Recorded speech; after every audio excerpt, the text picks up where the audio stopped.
اچھا ایک اور بات ہے حضرت اسی کے ریلیٹڈ کہ شیعہ کی جو نماز ہے وہ آپ کی مثلا مساجد کے اندر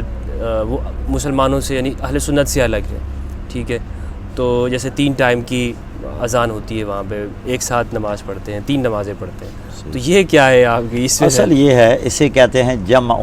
بین الصلاتین، صحیح ہے، دونوں نمازوں کو یعنی جمع کر لینا، صحیح ہے، اور یہ رسول اللہ صلی اللہ علیہ وآلہ وسلم کا عمل بھی رہا ہے، بخاری اور مسلم میں بھی ہے، یعنی متفق علیہ کہ پیغمبر اکرم صلی اللہ علیہ وآلہ وسلم نے بھی یعنی جمع بین الصلاتین کیا ہے۔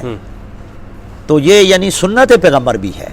کہ ہماری یعنی آذان ایک ہوتی ہے، اس میں مثال کے طور پر ظہر کی آذان ہوتی ہے، ظہر کے ساتھ ظہر کی نماز ہم پڑھتے ہیں، تسبیح پڑھتے ہیں، دعائیں پڑھتے ہیں، کچھ سنتے ہیں پڑھتے ہیں، ساتھ یعنی عصر کا وقت یعنی شروع ہو جاتا ہے، ہمارے جو فقہاء نے لکھا ہے، تو وہ بھی آپ یعنی پڑھ سکتے ہیں، اس میں یہ یعنی کوئی حرج نہیں ہے، لیکن نمازیں الگ الگ ہیں۔ یہ ہے نا کہ نمازیں کیونکہ اذانیں 3 ہیں لہٰذا شیعوں کی نمازیں بھی 3 ہوں گی، ایسی بات نہیں ہے۔ ہماری نماز پنجگانہ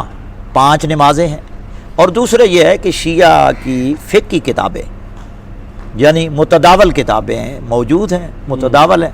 اور اس میں آپ دیکھ لیں شیعوں کی کتنی نمازیں ہیں، نمازیں بالکل 5 ہیں۔ یہ صرف یہ یعنی فرق ہے کہ ہم حضور کے ایک عمل یعنی ایک سنت پر عمل کر لیتے ہیں، لیکن اب یہ ہے کہ میں یعنی ظہر کی نماز پڑھتا ہوں، ظہر کی نماز کے بعد یعنی 3 بجے 4 بجے عصر کی پڑھ لیتا ہوں۔ ہمارے ہاں یہ ہے کہ فرادہ بھی پڑھ سکتے ہیں، یعنی الگ الگ بھی پڑھی جا سکتی ہے، بہترین طریقہ ہے،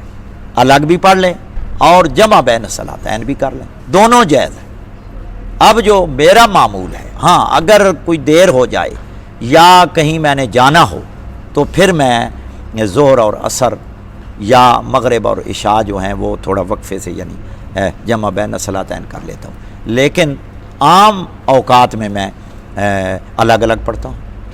اور بعض ہمارے علماء یعنی الگ بھی پڑھتے ہیں۔ ہمارے ہاں یہ ہے کہ الگ بھی پڑھی جا سکتی ہے، جمع بین الصلاتین بھی جائز ہے، اور سنت رسول ہے جس میں سنی کتابیں بھی یعنی خاص کر بخاری مسلم سیاستہ میں باقاعدہ حضور کا عمل ہے۔ دوسرا یہ ہے کہ اہل سنت میں یہ ہے، سنی بھائیوں میں، کہ وہ کہتے ہیں جی نہیں الگ الگ ہی پڑھنی ہے، جمع بین الصلاتین نہیں ہے۔ ان کو بھی یعنی یہ دیکھنا چاہیے کہ دونوں طریقے جائز ہیں، اگر یعنی آپ جمع بین الصلاتین بھی کر لیں تو وہ بھی سنت پیغمبر ہے، اگر الگ الگ پڑھ لیں تو وہ بھی جائز ہے، وہ بھی یعنی سنت پیغمبر ہے، دونوں یعنی طریقے جائز ہیں، کوئی اس میں یعنی حرج نہیں ہے۔ اور دوسرا شیعہ کی 5 ہی نمازیں ہیں، اور ماشاءاللہ آپ نے بھی پڑھی ہے، ہاں جی، اور بھی علماء اہل سنت میرے پاس آتے ہیں، نمازیں یہاں پڑھتے ہیں۔